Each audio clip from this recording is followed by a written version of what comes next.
श्री स्वामी समर्थ. जय जय स्वामी समर्थ. श्रोते हो, आपण आजच्या व्हिडिओमध्ये अधिक मास महात्म्य या पोथीमधील अध्याय 27वा श्रवण करणार आहोत. श्री गणेशाय नमः. पुरुषोत्तम मासाचे व्रत कसे सर्वश्रेष्ठ आहे हे लक्ष्मी मातेला सांगून श्रीहरी विष्णू पुढे म्हणाले की ज्यांना महिनाभर पूजा आणि सर्व व्रते करता येत नसेल त्यांनी काय करावे ते आता सांगतो. त्यांनी एक काहीतरी नियम धरावा.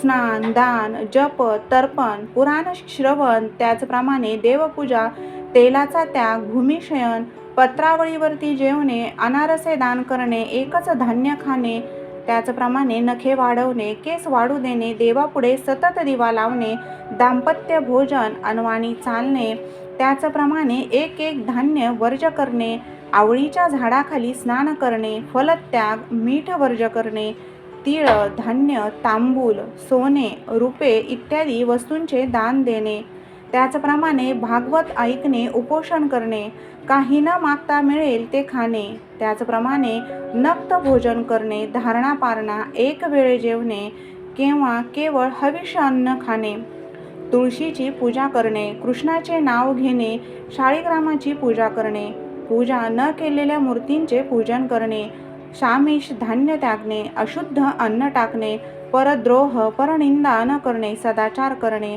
अशुद्ध लोकांशी न बोलणे, त्याचप्रमाणे सज्जनांची निंदा न करणे, दृष्ट पडलेले अन्न न खाणे, स्त्रिया, गायी, महंत, व्रतस्थ, देवदेवता, राजा, ब्राह्मण, वेद यांची निंदा न करणे, अशा प्रकारे विविध नियम श्रीहरी विष्णूंनी लक्ष्मी मातेला सांगितले व त्या नियमांचे मासांती विसर्जन कशा प्रकारे करावे ही देखील माहिती लक्ष्मी मातेला सांगितली.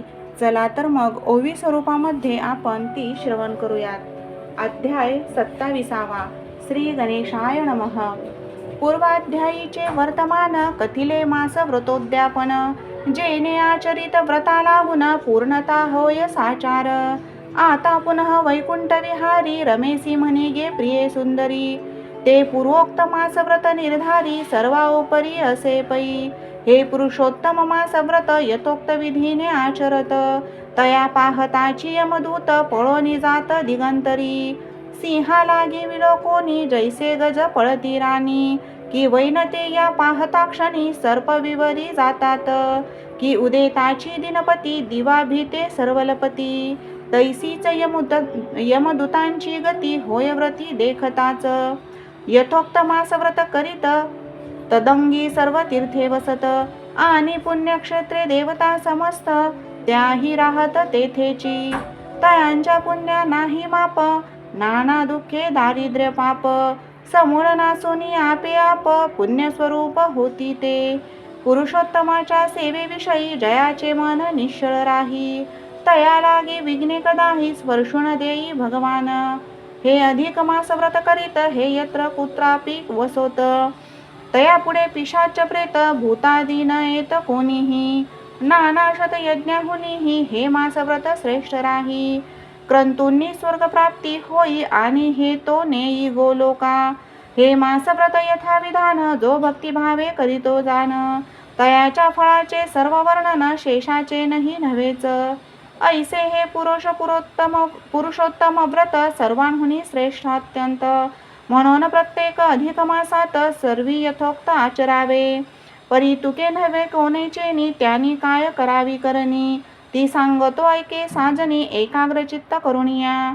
अधिक मास येता क्षण काहीही नियम धरावा जाण, स्नान, दान, तप, तर्पण, पुराण श्रवण, देवपूजा, तैल त्याग, भूमिशयन, एक जाती पत्रावली भोजन, अपूपदान, नखकेश धारण, एकान्न भोजन तैशेची, नित्यदीपदान सांग, दंपत्य भोजन, उपानहन त्याग, ध्यान वर्जन नियम, अव्यंग धात्री स्नान नियम, फलत्याग, लवण वर्जन, तिलतांबूल धान्यादिदान, हेम रोपे सौभाग्यवायन, भागवत श्रवण तैसेची, उपोषण अयाचित नक्त, धारणा पारणा एकभुक्त, हविशासन मौन व्रत, तुलसी पूजा यथाविधी, श्रीकृष्ण नाम संकीर्तन, शालिग्राम शिलार्चन, अपूजित मूर्ती पूजन इत्यादी पूर्वोक्त नियमजे. तयातून स्वेच्छानुसार 1, 2, 3, 4 स्वशक्तनुरूप साचार नियम द्यावे यथाविधी. नियमाचा भंग न होई तैसे वर्तावे सर्वदाही. नियमभंगे पूर्वी जितही पुण्य जाते विलयास. एकही नेम केल्याशिवाय अधिक मास जयाचा व्यर्थ जाय. तया दारिद्र्यादी दुःखे अतिशय प्राप्त होत निश्चये. यास्तव येताची अधिक मास उद्देशुनी पुरुषोत्तम मास. एक तरी नियम विशेष मानवी अवश्य कीजिये. जे कोणी अधिक मासी एके किंवा अनेक नेमेसी. आराधिती पुरुषोत्तमासी अखंडतयांसी सुख होय. इंदिरे आता अधिक मासी मनुष्य मात्रे ज्या नियमासी. अवश्य पाळावे ते तुझसी सांगतो ऐक साचार. राजिका राजमाश द्विदल मधु मांस काजी तिल तैल. पलांडूल शून मुस्तामूल छत्रांक श्रीगु गृंजन. आणि मादक वस्तू संपूर्ण अधिक मासी सोडाव्या जाण. जुतिका वस्तू अमिषाभिधान तितुक्या समस्त वर्जाव्या. प्राण्यंग चूर्ण ते आमिष फळां माझी जंभीर आमिष. धान्य माझी मसुरा आमिष अन्ना माझी शिळे अन्न. अजा महिषी गोदुग्धाहून अन्य दुग्ध आमिष जाण. द्विज विक्रीत रस संपूर्ण आणि भूमी जलवन आमिष.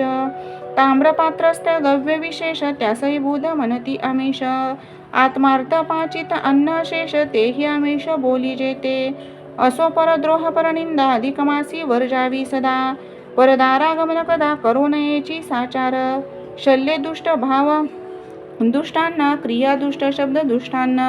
दग्धांना द्विपाचितांना अधिक मासी वर्जावे. द्विज पत्तील म्लेच्छांशी व्रात्यांशी आणि वेद बाह्यांशी. तेवीच सर्व रजस्वलांशी अधिक मासी बोलू नये. आणि तई पाहिलेल्यांना काकदृष्ट आणि सूतकांना. तेही अधिक मासी माझी जाण भक्षू नये कदापि. वेदोदिश कुपाळ श्री गोव्रती महंत निर्मळ. याचे निंदा कदा काळ अधिक मासी करू नये. ऐसे हे विशेष नियम समस्त पाळिले असता अधिक मासात. साक्षात भगवान राधाकांत पुरुषोत्तम तोषतो. श्रीमद्भागवत अधिक मासी भावे के नित्य नियमेसी. तयाचे पुण्य वर्णावयासी चतुर्मुखही शकेना. आणि पुरुषोत्तम मासात जे शाळीग्राम शिळेप्रत. तुळसी दळे लक्षे पूजित तयाचे पुण्य अनंत असे. इंदिरे जे अधिक मासात एकान्न भक्षण व्रत करीत. ते चतुर्भुज होऊन त्वरित परमगतीने पावती. एकान्न व्रता परत एकाही इतर व्रत पवित्र नाही. एकान्नेची सिद्ध मुनीही निर्वाण पद पावले. अधिक मासी नक्त करीत ते मानव नराधीप होत. आणि सर्व सुख भोगून येथ मोक्षाप्रत पावती. नक्त भोजी नर निर्मळ सर्व पुण्यात्मा होय केवळ. प्रतिदिनी अश्वमेधाचे फळ लाभे सकळ तयासी. असो ऐसे हे नियम चांग इंदिरे तुझा कथिले अभंग. आता गृहीत नियम त्याग विधीपूर्वक सांगतो. नक्त भोजी मानवे पूर्ण अंती करावे ब्राह्मण भोजन. अयाचिताचे उद्यापन स्वर्णदान हे होय. अमावस्यासन मानवे सददक्षिणांना गोदान द्यावे. धात्रीस्थान नरे करावे दधी किंवा दुग्धदान. ज्या ज्या फळाचा धरावा नेम ते ते दान द्यावे उत्तम. तेने सांगता होनी परम फल निस्सीम लाभते. तैलस्थानी घृतदान द्यावे घृतस्थानी दुग्धदान करावे. धान्य नियमन सांगतार्थ द्यावे गोधूमशाली तंडूल. भूषयन करत्या नराने सपरिच्छद शय्या देणे. आपणा आणि परासी जेणे अत्युत्तम सुख होय. पत्रावळीवरचे भोजन त्याचे ऐसे उद्यापन. घृत शर्करास उत्तमांना जेऊ घालणे ब्राह्मणासी. मौन भोजन जे करीत तै शेवटी सांगतार्थ. घंटा आणि हिरण्यसहित तिलदान देऊनिया. घृत प्रचुर उत्तमांनी जेऊ घालणे दंपत्याकारणे. नख केशधर मानवाने दान देणे आदर्श. उपान हत्यागाची सांगता उपान दाणे होय तत्वता. लवणाचा परित्याग करिता नाना रसदान द्यावे. दीपदान व्रताच्या अंती कराया तद्वद संपूर्ती. पात्रासहित दीपनिरुती दान द्यावा विप्रास. फलप्रमाण ताम्रपात्र त्यात घालावे घृत पवित्र. सुवर्णवर्ती घालून विचित्र दान द्यावा दीपतो. धारणा पारणा सांगतार्थ अंती संवस्त्र कांचन पेत. मृण्मय किंवा हेमनिर्मित अष्टकुंभ समर्पावे. आणि छत्रोपान हा सह वर्तमान त्रिशतमोदक द्यावे दान. तैसाची एक ऋषभ महान दान द्यावा यथाविधी. अशा प्रकारे नियम सांगता यथाविधी केली असता. गृहीत नियमाची होऊनी पूर्णता यथोक्त फळ लाभते आणि उक्तीविधी साधनार्थ जरी का कोणी असमर्थ किंवा वेळी यथोक्त पदार्थ दुर्लभ होत निर्धारे तरी मग काय करावे ते सांगतो ऐकाय आघवे केवळ विप्रासी पूजुनी भावे द्यावी दक्षिणा यथाशक्ती आणि तयाच्या मुखे करून व्रतपूर्ती वधवावी जाण द्विजवाक्य श्रवणे तत्क्षण यथोक्त पूर्ण व्रत होय आणि प्रियाधिक मासात श्री पुरुषोत्तम प्रित्यर्थ नियम घेऊन यथोक्त जो जो पदार्थ वर्जिलासे तो पदार्थ असी अधिक मासांती दान देवनी विप्राप्रती तन्मुखे ऐकोनी व्रतपूर्ती नंतर स्वय भक्षावा ऐसा गृहीत नियम त्याग करता होनी यथासांग यथोक्त नियमाचे चांग भगवत कृपे लाभते फळ दक्षिण देवनी विप्राप्रती तन्मुखे ऐकावी व्रतपूर्ती व्रतांती दक्षिणा न अर्पिती ते पै पडती नरकात आणि व्रतवैकल्य पावन महापुष्टी होती जाण तस्मात दक्षिणा देवन व्रत परिपूर्ती वधवावी ऐसे भक्तिभावे करिता सकळ व्रत फळ हे हाता आणि अनंत वाजपेयाचे तत्वता फळ लाभते निश्चये सकळ पापे होती दहन मनोरथ पुरती संपूर्ण आणि अंती मोक्ष सदन लाभते जाण साचार इंदिरे ऐसा अधिक मास पुण्यफलदाता आहे विशेष एतदर्थ एक इतिहास सांगतो ऐके सादर तू ऐसे बोलून दामोदर कथा सांगू लागला मधुर येचे विवरण सुंदर पुढच्या प्रसंगी होईल पा इति श्री अधिक मास महात्म्य सार बृहन्नारदीय पद्माधार सज्जन श्रोते ऐकोत चतुर सप्तविंशतितमोऽध्याय गोडहा इति सप्तविंशतितमोऽध्याय श्रीकृष्णार्पणमस्तु ओम नमो भगवते वासुदेवाय ओम नमो भगवते वासुदेवाय ओम नमो भगवते वासुदेवाय श्री पुरुषोत्तमाय नमः।